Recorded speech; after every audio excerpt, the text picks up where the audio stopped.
बताइए कि आज जो भारतीय जनता पार्टी के जितने भी सांसद हैं उसमें 50% से ज़्यादा सांसद जो कांग्रेस से थे इससे पहले वो हैं, वहाँ चले जा रहे हैं, भाजपा की वॉशिंग मशीन में धुल के साफ हो जा रहे हैं और इल्ज़ाम हमारे ऊपर लगता है। राष्ट्रीय उलमा काउंसिल के राष्ट्रीय प्रवक्ता एडवोकेट तलहा आमिर रशादी ने कहा, बीजेपी को सत्ता से हटाना और अपना अस्तित्व बरकरार रखना राष्ट्रीय उलमा काउंसिल की सर्वोच्च प्राथमिकता। युवा प्रदेश अध्यक्ष नूरुल हुदा ने कहा कि हम बीजेपी को सत्ता से हटाने और अपना अस्तित्व स्थापित करने के लिए मैदान में आए हैं।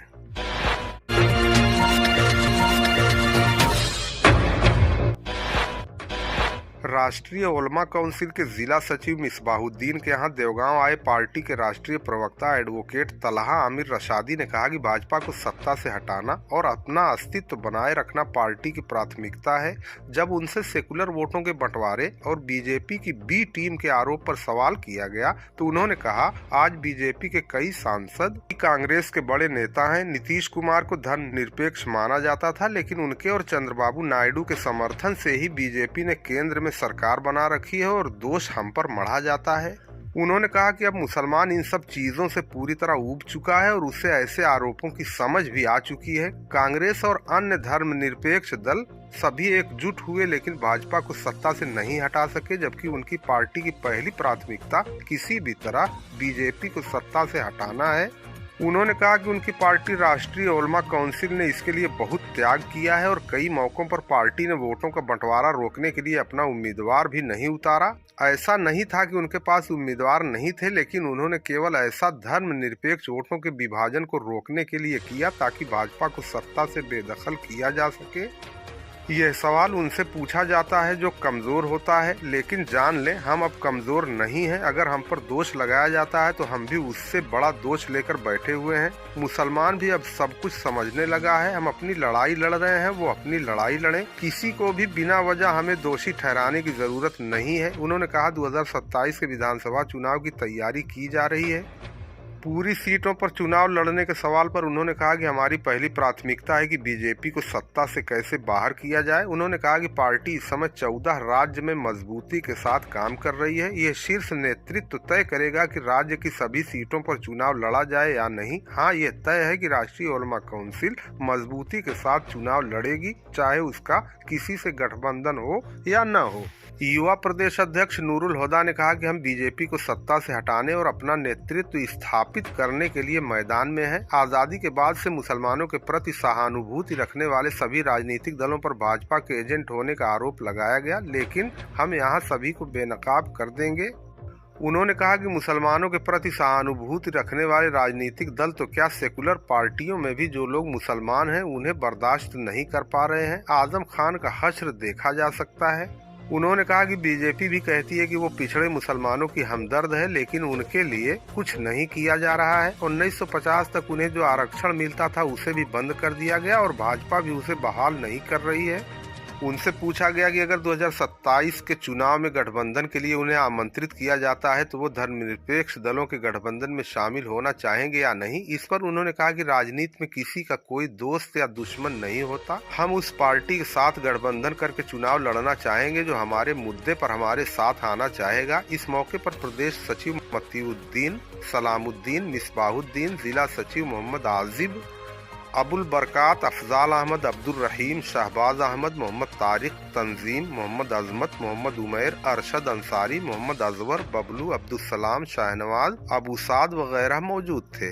इस संबंध में राष्ट्रीय उलमा काउंसिल के राष्ट्रीय प्रवक्ता एडवोकेट आमिर तलहा रशादी, युवा प्रदेश अध्यक्ष नूरुल हुदा और प्रदेश सचिव मौलाना मतीउद्दीन ने क्या कहा, आइए सुनते हैं। कहीं कहीं लगता है इल्ज़ाम कि आप लोग मुसलमानों का वोट बंटवारा कर देते हैं, इस पे कुछ बोलेंगे? देखिए, लगाकर जो फैलाते हैं दहशत, हम उनके छिपे चेहरे दुनिया को दिखा देंगे और ये जो इल्ज़ाम वही लोग लगाते हैं। अब आप बताइए कि आज जो भारतीय जनता पार्टी के जितने भी सांसद हैं उसमें 50% से ज़्यादा सांसद जो कांग्रेस से थे इससे पहले वो हैं, तो ये वो जाके वहाँ चले जा रहे हैं, भाजपा की वॉशिंग मशीन में धुल के साफ हो जा रहे हैं और इल्ज़ाम हमारे ऊपर लगता है। ये सब चीज़ों से अब मुसलमान जो है ये ऊब चुका है और वो समझ चुका है इस साजिश को कि रोज़ाना ये इल्ज़ाम लगाना कि भाई भाजपा के एजेंट हैं तो भाजपा के लिए वोट काट रहे हैं, तो ये कर रहे हैं वो कर रहे हैं। कांग्रेस ने और पूरा विपक्ष एक हो गया, उसके बावजूद ये भाजपा को सत्ता से हटा नहीं पाए। नहीं हटा पाए। नीतीश कुमार आते हैं तो वो सेकुलर हो जाते हैं, फिर भाजपा में चले जाते हैं, कम्युनिस्ट लोग मोदी जी की सरकार बनाते हैं, फिर चले आते हैं तेजस्वी के साथ। चंद्रबाबू नायडू वहाँ आंध्र प्रदेश में मुसलमानों को आरक्षण देने की बात कर रहे हैं, 4% मुसलमानों का पूरा वोट लेकर सरकार बना लिए। केंद्र में मोदी जी की सरकार, उनसे सवाल नहीं होगा। अखिलेश यादव जी चले जा रहे हैं, घर पे जा रहे हैं, दावतें कर रहे हैं, कुछ नहीं हो रहा।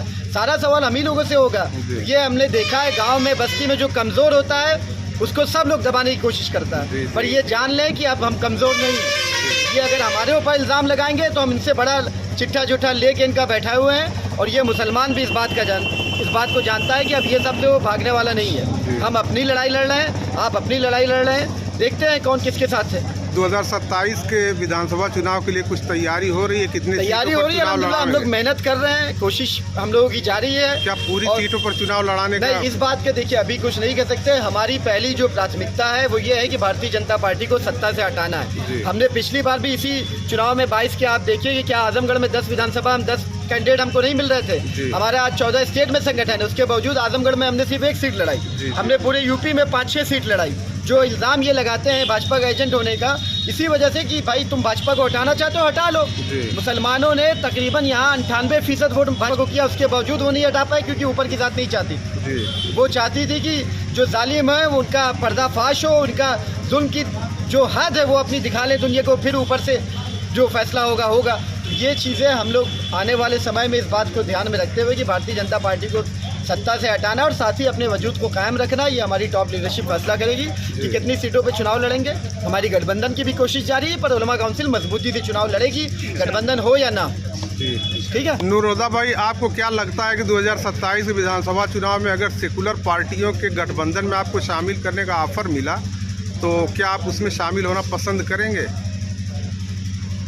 देखिए, भाजपा को हटाने के लिए ये तो हम अपनी लीडरशिप खड़ी करने के लिए मैदान में आए हैं। जी।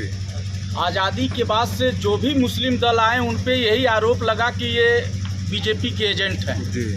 21वीं सदी का ये कैसा इनकलाब है, जिस्म है नकाब में चेहरा बेनकाब है, तो हम सबको बेनकाब करने के लिए आए हैं। जी जी जी जी।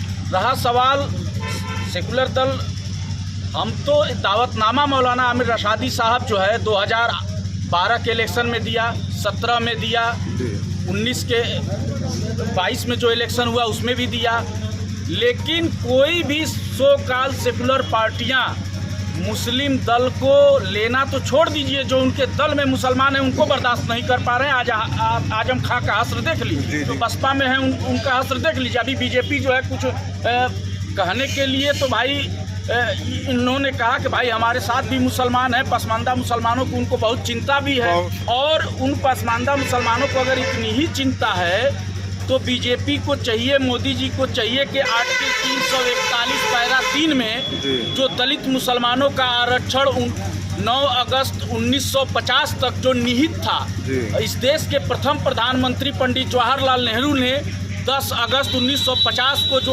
प्रेसिडेंशियल आर्डर ला करके रोक दिया, उसी को बहाल कर देते, वहाँ से प्रेसिडेंशियल आर्डर हटा ले मोदी जी। पसमानदा मुसलमानों को उनका आरक्षण मिल जाएगा, उनको हक मिल जाएगा, उनका अधिकार मिल जाएगा। तो अब हमको ये नहीं देखना है कि सेकुलर पार्टी हमको हिस्सेदारी दे रही है या कम्युनल दे रही है। हमारे मुद्दे पे जो पार्टियाँ अपने साथ मिलाना चाहती हैं, हम बिल्कुल उनके साथ जाने के लिए तैयार हैं। नहीं, आपने कहा कम्युनल पार्टी भी अगर इनवाइट कर रही है तो आप उसमें जाने का विचार कर सकते हैं। शर्तों पे अगर वो मानेगी तो बिल्कुल हाथ मिलाए। अब कोई ना, देखिए राजनीति में ना कोई हमारा दोस्त है ना कोई दुश्मन है। बिल्कुल।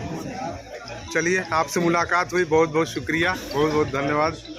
राष्ट्रीय उलेमा काउंसिल आगामी 2027 के विधानसभा चुनाव के लिए क्या तैयारी कर रही है?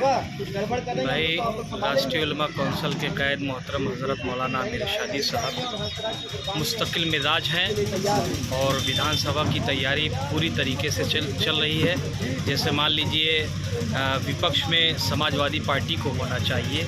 अल्लाह का शुक्र है कि आप सारे लोग चाहे हिंदू हो चाहे मुसलमान हो, जिस नारे के साथ राष्ट्रीय उलमा कौंसिल चली थी कि एकता का राज चलेगा, मुस्लिम हिंदू साथ चलेगा, और मौलाना शाही साहब ये कहते हुए फिर रहे हैं कि ग़ुलामी नहीं दरबार में, हिस्सा लेंगे सरकार में, जबकि समाजवादी को विपक्ष में रहना चाहिए। लेकिन आप देख रहे हैं कि प्रदेश में जितने भी मुद्दे हैं राष्ट्रीय उलमा कौंसिल विपक्ष का काम पूरी तरीके से कर रही है ज़मीन से। बीच में एक मुद्दा उठा था कि पारा कमाल में वोट चूहे खा गए, ऐसा क्या मामला था? जैसे मेरे भाई ये कोई मुद्दा नहीं है, सच बात ये हकीकत है।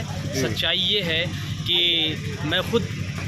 मैं खुद जो है राष्ट्रीय उलमा कौंसिल का समर्थित मौलाना मतीउद्दीन हूँ। मैं खुद पारा कमाल ही का प्रत्याशी हूँ, वार्ड नंबर 8 का। सच बात यह है कि हमारे साथ जो है ज़्यादती हुई थी। मैं कोर्ट गया तो मुझे कोर्ट से भी पूरी तरीके से इंसाफ नहीं मिला, इसलिए कि जब आईने की तरह बेईमानी और ज़्यादती साफ़ हो गई तो सच बात यह कि पूरी रिकाउंटिंग होनी चाहिए। लेकिन सिर्फ 5 नया पंचायत में 1 नया पंचायत की काउंटिंग हुई। उसमें आप सारे लोगों ने देखा, सारे समाज ने देखा, सारे वोटरों ने देखा, हिंदू मुसलमान ने देखा, विपक्ष ने देखा, हमदर्द ने भी देखा। सच बात यह है कि मैं 1 न्याय पंचायत पारा कमाल में जहां मुझे 0 दिखाया गया था, मैंने समथिंग वहां 3100 वोट पाया है। सच बात यह है। आप ये बताइए 1600 वहां में दिखाया गया तो 3100 यहाँ हम हैं, तो समथिंग हम 5000 से ऊपर चले गए। तो ज़्यादती ही ज़्यादती है। फिर मैं तैयारी में हूँ और जुल्म तो इतना हुआ है कि मैं करीब पहुँचते मेरे ही गांव की बेटी दीमक चट कर गया। तो फिर मैं न्यायपालिका से उम्मीद करता हूं, फिर मैं न्यायपालिका जाऊंगा इंशाल्लाह। उम्मीद है कि मुझे न्याय ज़रूर मिलेगा। लोकसभा चुनाव में आपकी पार्टी कहीं प्रत्याशी उतारी थी, उनकी क्या स्थिति रही?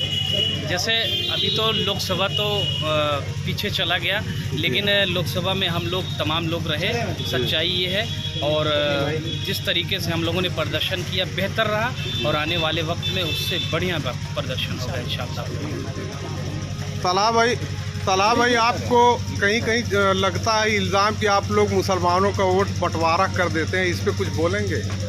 देखिए, इल्ज़ाम लगाकर जो फैलाते हैं दहशत, हम उनके छिपे चेहरे दुनिया को दिखा देंगे।